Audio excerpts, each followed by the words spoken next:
Trying to decide whether that new game is worth your $60? Or maybe you're just wondering if an old game is worth your time. Well, you came to the right place. This is the only podcast that tries to answer the question, should I buy it though? Hey everyone, welcome back to Should I Buy It Though? I am John, the spunky spelunker. The mining Nick-Axe. I'm TJ Barry, the black one. As long as you don't say anything wild, right?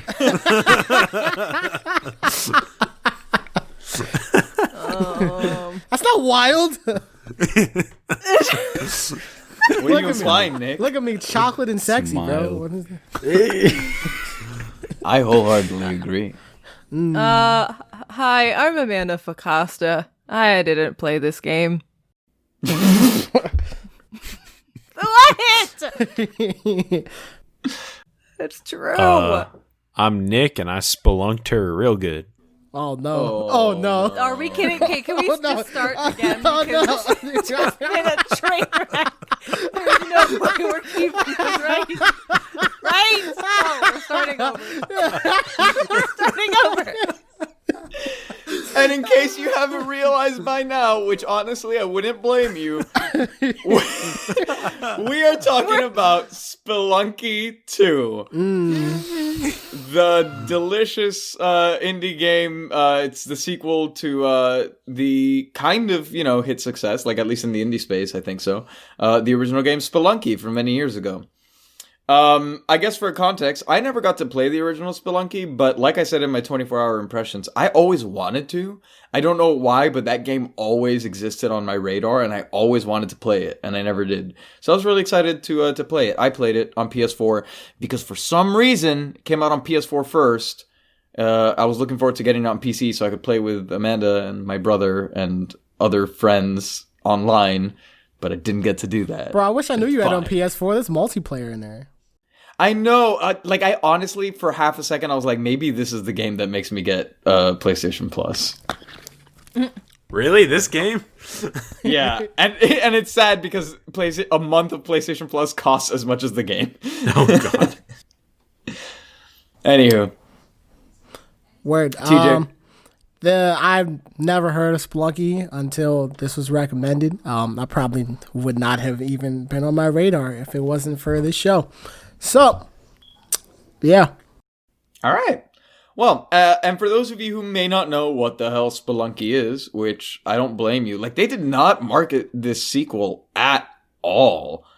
I remember seeing it for a second, I think, and it must have been one of the PlayStation conferences or something. And I was like, oh, cool, they're making a second one. And then I remember, a week before it launched, I was like, what day does it come out again? I was looking it up for the show. And on the subreddit, a bunch of people were like, hey, why does nothing about Spelunky 2 exist? At all. I forgot it was coming out in 2 days. And I was like, oh, okay, well, that's not good. But it's out. And I think it's a great deal of fun. For those of you who may not know, it's a roguelike game. So, basically, this one kind of builds on the first one. The first one had a story, and then in this story, you're playing as the daughter of the people who I think were the main characters in the first one, and you go to the moon to find them. And you can choose from a different number of characters. You don't have to play as anyone. There's not really a heavy story in this one. But basically, your parents have been gone for a really long time spelunking. For those of you who don't know, spelunking is a word for cave diving / exploration. So there you go. Word of the day, spelunking. So your parents have been gone spelunking on the moon for a really long time. And basically you go to be like, yo, mom, dad, what the hell? Where are you? And there are secrets and bosses and stuff to uncover along the way. There's the whole implication, the way it explains the game mechanics. They're like, oh, time and death work differently here. We think that some of the magical artifacts from the first game might be here because, it's not that bad when you die and stuff like that. But none of that really matters. The core loop of the gameplay is you are trying to get through these levels in the cave to go deeper and deeper to eventually finish the game. And I mean, ideally, you can finish the game in like under 20 minutes because there's actually a timer on each level. You're encouraged to do it, and I think it's under 3 minutes. Yeah, I think it's like 3. Yeah.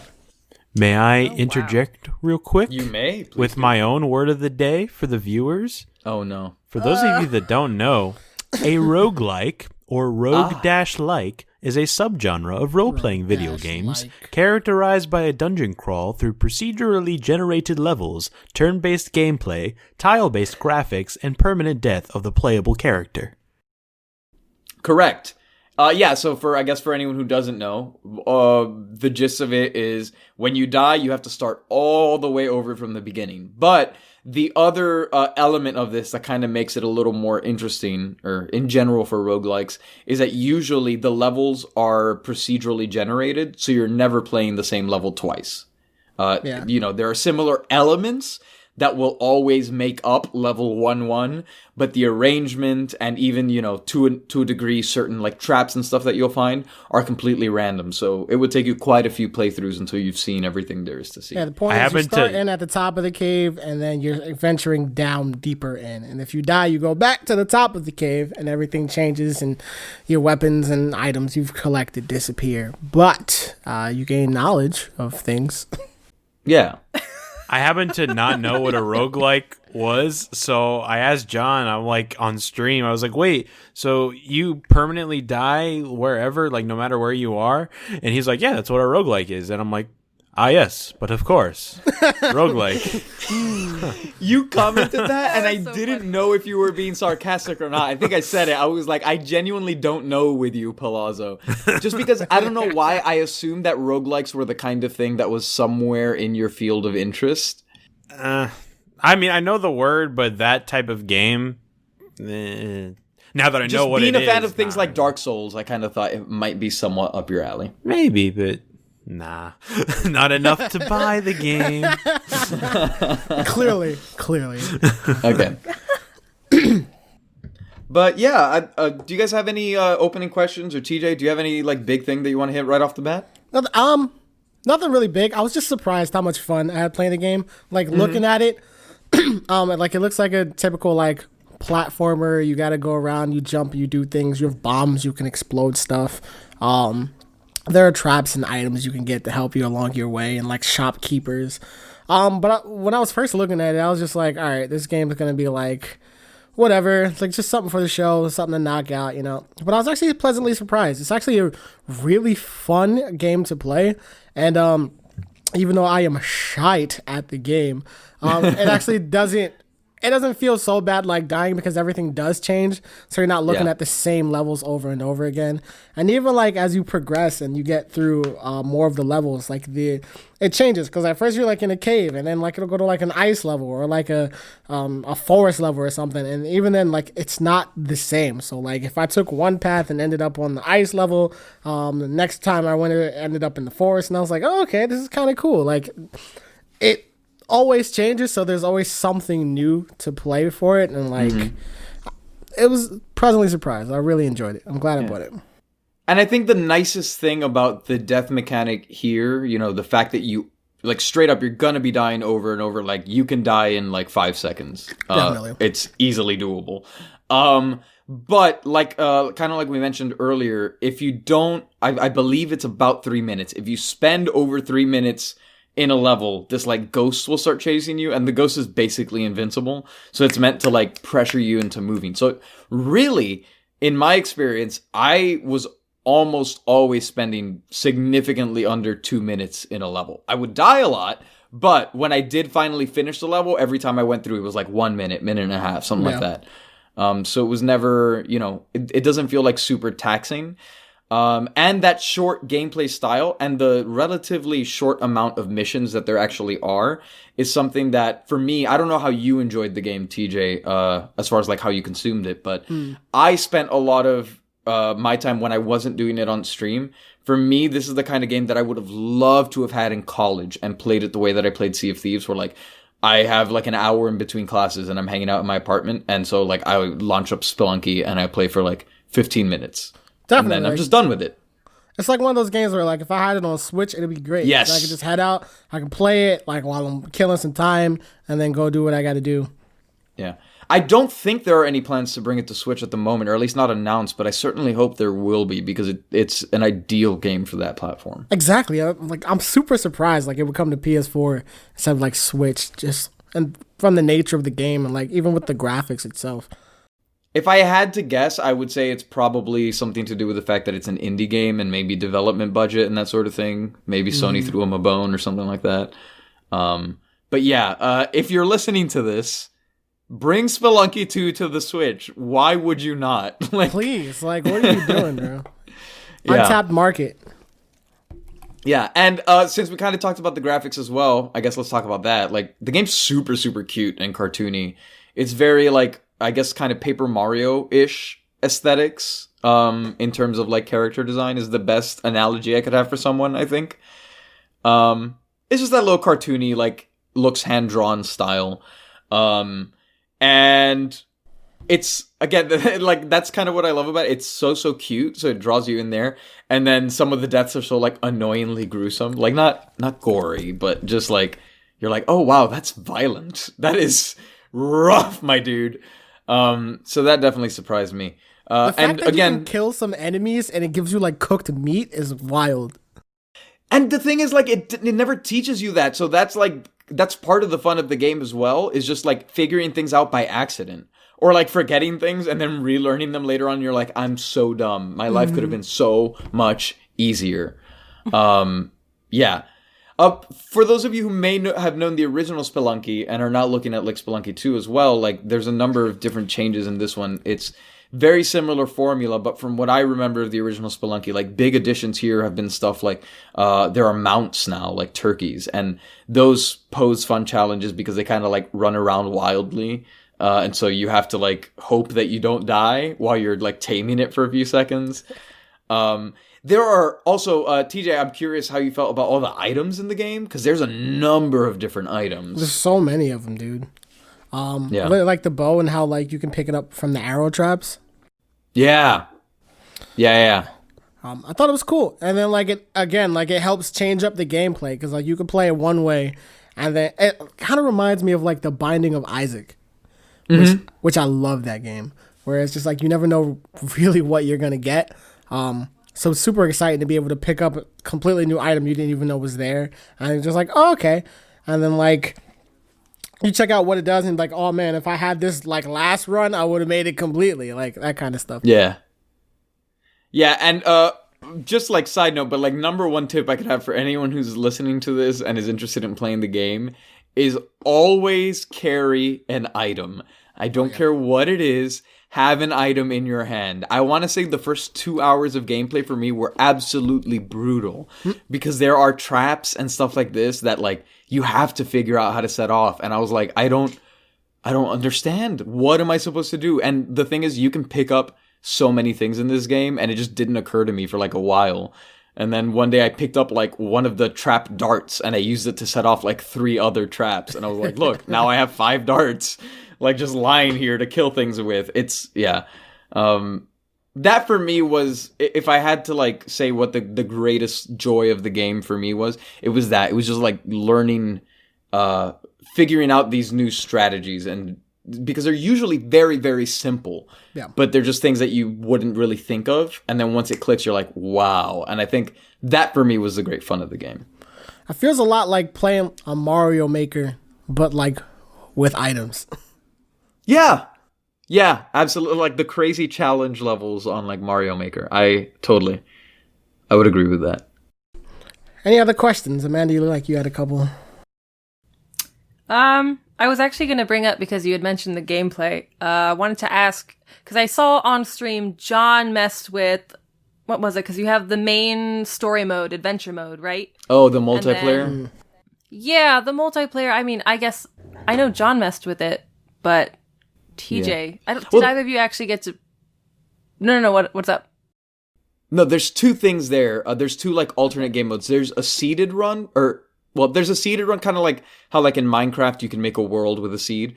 But then there's also the daily challenge, which I think is a really, really clever idea for people who do enjoy the gameplay to keep it fresh. You log in every day and you only get one shot at the level. So like, I mean, you get through it or you don't, but that's like 3 minutes of gameplay that it's just like, if you enjoy Spelunky, let's say you beat it and you're like, okay, cool, I'm pretty much done with that, but I still want to keep playing it like for a few minutes every day. Like, that's a fun little thing to hop into real quick. TJ, did you get to try out the multiplayer though? I did not, unfortunately. Neither did I. I played against AI and it was freaking brutal. That was, I will say, it was very entertaining to watch though. Sure. But it was a lot because as you continue, those guys were like, pro gamers. Oh my god, they were definitely pro gamers. But the levels also, like, they got bigger. Like, everything just got bigger as you continued with the multiplayer. And as you're watching the stream, there was a point where it just got so big that, I mean, I feel like the game couldn't even handle it, or your PlayStation just couldn't handle it. You know what I mean? That might have just been the stream dying. You think so? But no, I'm all, just because like the graphics. Because like when you started with multiplayer, everything was fine, but as you continued and everything got bigger, the graphics started going down as well. Huh? And then once you got, I'd have to recheck it and see if that was I'd have to recheck and see if that was a stream issue. But I think one of the things that's interesting there is, yeah, the levels are big, but I think it's also because it's designed with local multiplayer in mind. Kind of like how we were talking about with Tony Hawk, I think last week. Gotcha. This is another game that finally brought back some level of like multiplayer. And it kind of, the closest thing that I can kind of think of here is it almost reminds me of the Bomberman local multiplayer. Oh yeah. Because the goal is straight up just to blow each other up. And so I'm sad that I didn't get to try it out because against the AI, honestly, there's no point. Like there's not really as much enjoyment because it is very simple. And also, I don't know if you could change the difficulties, but like I could hardly keep up with what was happening on screen. It looked like I was watching a Dragon Ball Z episode. People were flying through the air at high speeds and exploding everything and flipping and stuff. Oh my god. But if I had a buddy, especially if I had a buddy on the couch next to me, pre and or post corona, disclaimer. But if I had a buddy on the couch next to me, that would be a lot of fun. I would love that. And it's to the point where, I mean, regardless of how I feel about the game purchase wise, we'll talk about it in a second, but I would possibly be willing to either maybe get PS Plus or more likely purchase the game again on PC to play with like my friends who would have it there. If it was something that they're like, oh, I really want to play this game with you more than just one time, then I could see that being like a fun little thing to play from time to time. Wow. Okay. Dang. Una pregunta, please. Actually, it's like a 3-layered question, but it all kind of comes to one. Okay. Did either of you beat the game? I'm gonna say that's a no. Nah, but I told you, bro, I suck at the game. Did you figure out how many levels were in the game at least? 6. 6. Yes. Okay. So the not a cool lot. thing though is also that apparently, like, okay, depending on which doors you take at the end of certain levels, there are different variations. Kind of like, I don't know if you remember on the old, like, the Mario games on the DS, depending on which pipe you took, it took you to a different world. Like, it was like the ice world or the whatever world. Like, there were these optional, but either way, you still made it to the end of the game, but you potentially missed worlds. With this one, based on which door you go through, they're completely different environments, completely different mobs, like... So some of them have like sub worlds. There's like alternate versions of the same worlds. It's yeah. I think the farthest I made it was like 4. Yeah. So like I think a good analogy here is it's kind of like Outer Wilds in the sense of you technically kind of have to beat the game in 18 minutes or less. Technically, that's how long the game is. But there is so much more to explore that I don't think that's a fair way to represent the game, you know? Wow. Okay. So I guess that leads me to it's clearly a very difficult game if neither of you beat it and it's still like very, very short and you still couldn't do it. Yeah. Is it one of those games where, yeah, it's tough as nails, but it always felt balanced and fair? Or did it feel a little too much at times? I mean, like, it's definitely one of those games where it's like, if you're good at it, like, you're good at it. It's like... kind of punishes you for being bad, but like you learn through like dying over and over again. Like, okay, this is what that does. All right, I need to make sure I check out for these traps. I got to make sure I have this item on me. When I see this, I got to make sure I throw a bomb down there so I can check that kind of stuff. And like to always look around the level as fast as possible and like up your memorization, so you know, like, all right, this is what I gotta do, this is what I gotta accomplish. So it's definitely balanced in that aspect. It's just like your timing sometimes has to be like super on point, because like some of those things are fast, and then they come back really quickly. What it comes down to for me is that there are things that you can get to modify like your health and your defense and that sort of thing, but you start with 4 hit points. So that is 4 hits that you can take, period, and then you're dead. And like your health doesn't regenerate in between levels. There are ways to get health back and stuff like that. But it's not like you refresh every level. So that's part of the challenge of it. But I will say that with very, very few exceptions, every time I died, I was like, okay, I made a stupid mistake. I made like, okay, yep. There were very few times where just like, it just spawned me in like a really tough spot. And I was like, this is a little unfair. But it was so few and far between that it was always almost comical. And I find that for me, the way that I play games, usually, I would not consider myself a very skilled gamer, especially when it comes to these like Twitch reflex like type stuff. It's like I have trouble pressing buttons like repeatedly really fast. I just can't do it. That sort of thing. And so, but with this game, one of the good things was that I did feel like I was learning, and as I learned, I did get better. Like while I haven't finished the game, I've consistently made more and more progress. So it does feel fair, and it feels like there's a learning curve there. And the game tells you at the very beginning in like a note from your parents, they literally say, they go, remember, take it slow. Going fast is an easy way to make stupid mistakes, or like something along those lines. And that's very true. The more frustrated you get with the game, you know, I'm 15 minutes into my playthrough and I'm just like, speed run. I die within 5 seconds. But when I start and I'm calm and I'm like assessing everything and I'm making good choices, like, you know, I can make it through the first 2-3 levels at this point without getting hit at all. If I'm, you know, if luck's on my side, but I can do it. Yeah. So I am progressing. I'm almost surprised that I'm doing as well as I am. I think you were with me, Palazzo, on stream one day where I was like, I'd be surprised if I ever make it past level 1 or 2. And now I'm consistently within level 4. I just need to finish getting past that final push, which there's still so much of the game I haven't seen, and I'm aware of that. But yeah. I have enjoyed kind of the learning process throughout. Nice. Anybody else? Any other questions? It's not a lot to talk about because it's not really a story.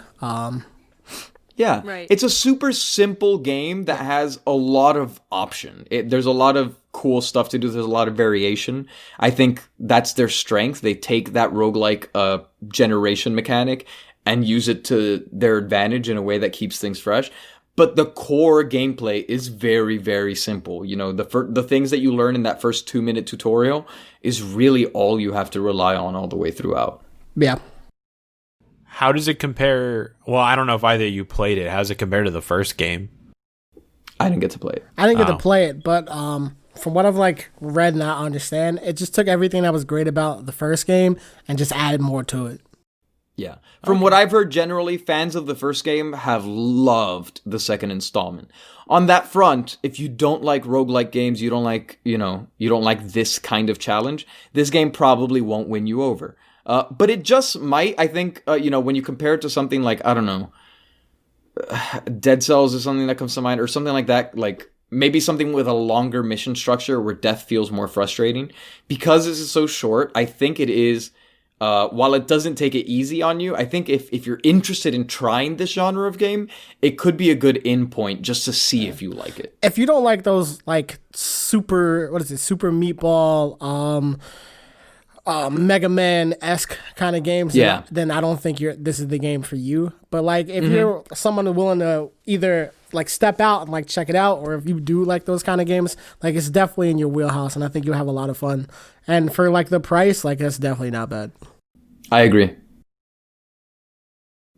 Any last notes from anyone, or should we maybe move into a vote? I just want to know, like, do you guys actually plan to try and beat it?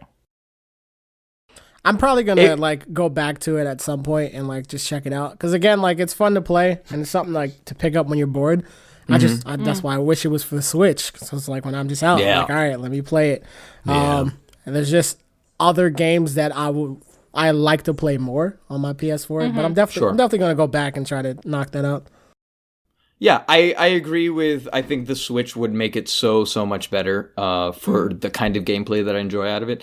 Like I said earlier, like that whole analogy of like I have 20 minutes, I just want to jump into a game really quick. This game works perfectly for that. I have just found myself so busy lately that I didn't necessarily get to enjoy the game in that fashion as much as I would have liked to.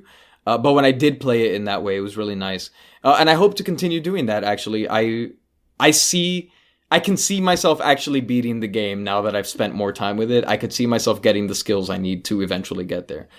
So I plan on doing that eventually. Whether that's gonna happen soon, maybe not. It might take a while before I can actually, get through it. But that's such a nice feeling in games, like the feeling of like I'm getting better, I'm improving. Look where I was, and look where I am now. It's that's one of the most rewarding feelings, I think. And it's cool, and since you start from scratch every single time, like it is really you learning. It's not like I got better gear and I'm more equipped or anything like that. Like it's fully just I'm making smarter decisions. Yeah, dude. And with each level under like 3 minutes, like it really doesn't feel like you're spending that much time. You're just like, oh man, I just spent an hour playing this. Yeah. Oh, I'm an idiot. The only thing of note that I wanted to talk about, I forgot. The music is actually really, really good. In this game. Like the one level you were on for a while when I was watching on stream, like I'm like, yeah, you could die as many times as you want, but the music's really catchy. So I thought it would start irritating me eventually, and it did get a little bit of that condescending tone when you die 20 times in a row. Yeah. But I could always frustratingly hum along and just kind of keep going. And it's very nice music. The game's presentation overall is just very cute. It has a nice atmosphere, I think. Yeah, definitely. All right, let's push this vote. Alrighty. So, in the case of Spelunky 2, how do we vote? Wait, how are we doing this when like 3 out of the 5 people didn't play? You and I will vote, and if it's a tie, we'll refer to the peanut gallery. Don't buy it. No, I'm kidding. Go ahead, John. Okay. In my opinion, this is a weird game because it's something that I was interested in checking out, but it's very much, not necessarily my wheelhouse type of game. That said, I had a lot of fun with it. And I would really love to try out that multiplayer. I can't necessarily review it, but the gameplay that I have had has been really fun. And for the price, for $20, I think that the core gameplay is really, really, really good. And if the multiplayer is as fun as I'm hoping it might be, it's another nice thing to have in your arsenal for when you just want to play a game with friends. So I would say, for a $20 indie game, it's worth your time. It's worth your money. Absolutely. I do think you should buy it, though. I think it's a fun little game to have in your collection. That being said, for $20, I do think that you should also buy it. I had very low expectations of this game. I was highly surprised. I had a lot of fun. It's pretty cutesy. I definitely will probably check out the local multiplayer at some point. Maybe I'll do it tomorrow. Just to check it out, but I definitely think it's a buy. For an indie game that's that well done, $20 is right at the perfect price point for you to be able to pick up this game, have fun, and enjoy it. Again, I wish it was for the Switch, but at the PS4 or for the PC, it's not that bad, so I would definitely recommend buying it. All right. So, in the case of Spelunky 2, you should buy it, though. Go pick that up. Go support indie developers who make good games free from microtransactions and give you freaking couch co-op in the year 2020. Yay! Yay! I really wasn't expecting that. I'm not gonna lie. You thought it was going to be a not buy? Yeah, I thought you guys were gonna be like, yeah, it's super cute and it's super fun. But don't buy it. That's what I was expecting. If it cost more money, it would have been a don't buy. But at $20, that's not bad. It's the perfect sweet spot with the $20. I think once you hit 30, I'm like, ugh. But I think that nice mixture of having the really good, competent, and like fun to repeat single player that I guess you could sit down and grind if you want, but really you're probably gonna get through it pretty quick, is really nice to have.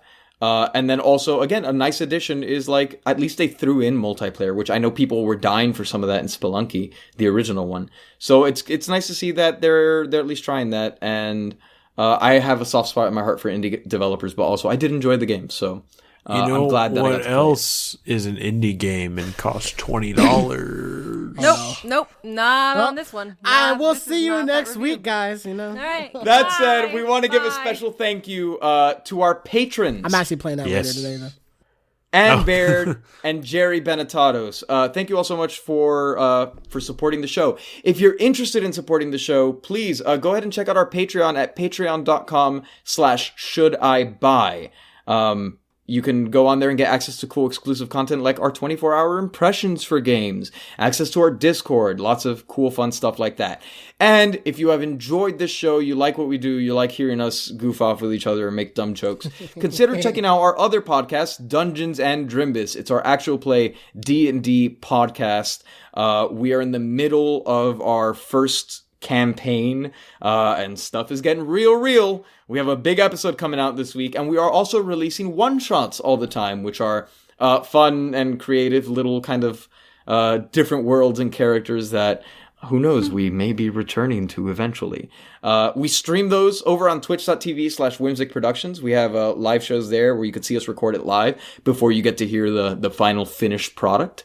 I think that's a ton of fun. And pretty soon, I guess I'll go ahead and make the announcement now, we're going to be starting a recurring Cyberpunk D&D campaign over on that Twitch channel. It's just going to be stream only. We're not going to be releasing it on the Drimbus podcast. It's just going to be fun gameplay for all of us, and we're going to go wild with it. So if that sounds interesting to you, go check that out. Like I said, you can support us on Patreon. If monthly donations aren't your thing, we have a Ko-fi, ko-fi.com/Whimsic Productions, all in the description /show notes, where you can, for the price of a cup of coffee, donate to support the show. And we get it, times are tight right now. If you want to support us, but you can't really afford anything right now, just consider leaving us a review in the podcast app of your choice. But that's enough of that. Thank you all so much for listening. Go buy Spelunky 2, and we'll talk at you next week. Goodbye. Goodbye. Bye. Goodbye. There it is.